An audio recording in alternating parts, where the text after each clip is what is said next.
Soy Alfredo Envid y soy el coordinador de una asociación que se llama Asociación de Medicinas Complementarias. Entre otras cosas, hacemos una revista desde mediados de los años 80. A principios de los 90 recibí un artículo que me mandó un enfermo suizo, firmado por el doctor Peter Duesberg. Y me quedé muy sorprendido, porque Duesberg decía sobre el SIDA todo lo contrario de lo que nos habían enseñado. Lo leí varias veces, lo traduje y lo publicamos en nuestra revista. Después de eso, tomé contacto con él, en California. Duesberg era profesor de biología molecular en la Universidad de Berkeley. Había sido el primero en hacer el mapa genético de un retrovirus y estaba considerado por el doctor Gallo como el mejor retrovirólogo de su generación. Es decir, que no era ningún bocazas. Tenía un currículum impresionante y había sido candidato incluso hasta al premio Nobel. Fue él, entre otras cosas, el que descubrió los genes del cáncer. Tenía una beca que solamente 20 y tantos científicos tenían en Estados Unidos. Es decir, estaba situado dentro de los 20 y tantos científicos de élite más importantes de Estados Unidos. Duesberg me explicó que había muchos otros y me dio los contactos. Había un grupo que se llamaba Rethinking AIDS, que se acababa de formar en ese momento, que agrupaba decenas de científicos del más alto nivel de la ciencia oficial, de la ciencia más ortodoxa, que decían que todo lo que se había dicho sobre el SIDA era falso. Así que me lo tomé en serio. No se trataba ya solamente de un artículo, sino que hicimos un monográfico entero de 400 páginas y organizamos un congreso en Barcelona. Ese congreso, que tuvo lugar en el 93, si no me equivoco, vino Duesberg, vino Harvey Bialy, que era entonces el director científico de la revista Biotechnology, una de las más importantes revistas de biotecnología profesional del mundo. Vino Alfred Hassin, que era un hombre ya retirado, inmunólogo, y además con otras 2 especialidades médicas, profesor emérito de inmunología y muchos otros. Para mí quedó claro que tenían razón. Además de estos, me sorprendió también mucho que hubiera 3 premios Nobel. Y me sorprendió mucho de que no nos hubiéramos enterado ninguno de que había 3 premios Nobel y decenas de científicos cuestionando la hipótesis oficial. Eso ya de por sí debe invitaros, a los que estáis viendo esto, a poner un punto de interrogación en lo que es el dogma del SIDA. Implica que hay una censura en la ciencia. De hecho, esa censura, muchos de estos científicos la han vivido. Desde que Duesberg empezó a decir esto, por ejemplo, puesto que hemos empezado a hablar de él, y se lo merece, puesto que fue el primero que tuvo el valor de enfrentarse con la ortodoxia, su beca desapareció, sus fondos de investigación desaparecieron.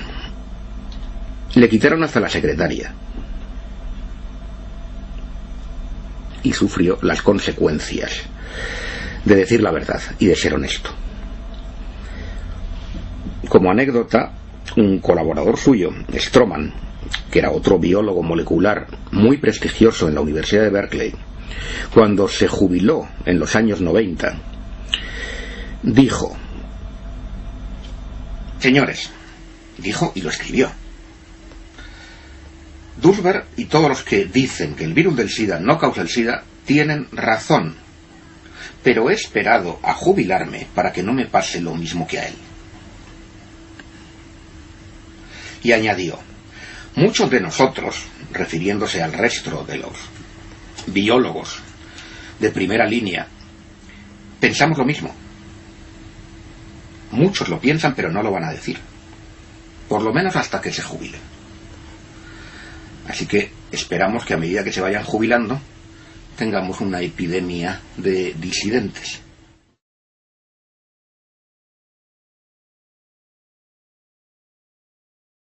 En realidad, todo el mundo piensa que esta cuestión del SIDA empezó en los años 80. A mi juicio empezó mucho antes. Empezó con el inicio de la investigación sobre los retrovirus. El llamado virus del SIDA es un retrovirus, una familia especial de virus. La investigación masiva sobre ese tipo de virus empezó en 1971. ¿Por qué? Porque de pronto un montón de científicos se dedican a investigar sobre una particular familia de retrovirus que hasta ahora no había recibido prácticamente ningún interés. Esa es una pregunta.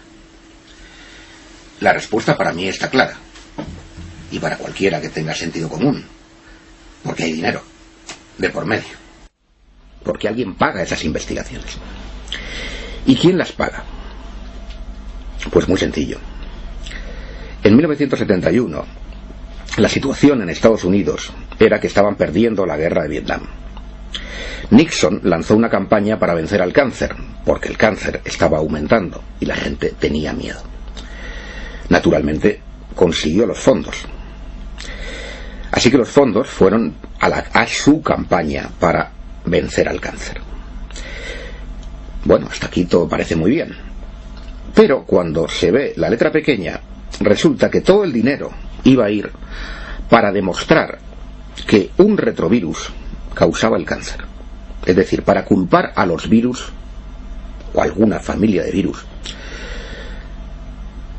de el aumento del cáncer y de la responsabilidad del cáncer. Esto es incuestionable, son hechos históricos de la investigación científica.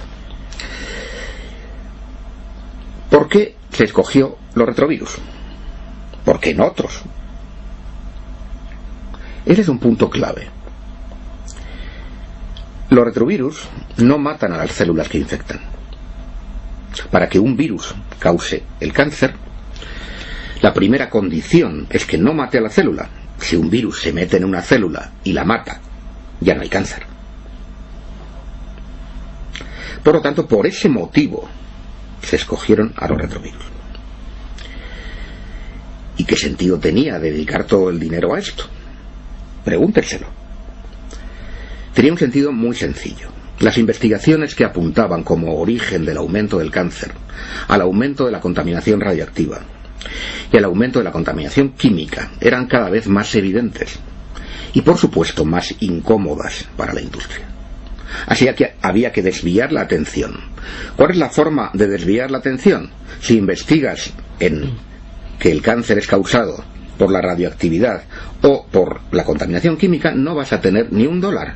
Si investigas sobre los retrovirus, que es lo que nosotros queremos, tienes todo el dinero del mundo. Es perfecto. Desgraciadamente la ciencia funciona así, desde hace ya muchos años. Así que hubo un parón total en la investigación de los orígenes medioambientales del cáncer. Y decenas y centenares de científicos se dedicaron a gastarse el dinero, ese maná financiero que se les daba, para demostrar que el cáncer era causado por un virus. Estábamos en 1971, llegamos a 1980 y empiezan a aparecer en los años 80 los primeros casos que se etiquetan de SIDA. ¿Se había descubierto la causa del cáncer? ¿Se había descubierto que un virus fuera la causa del cáncer? No. ¿Se había curado el cáncer? No. Todo el programa, todo ese dinero había sido tirado a la basura, desde el punto de vista de los pacientes. Desde luego, desde el punto de vista de los intereses industriales, no.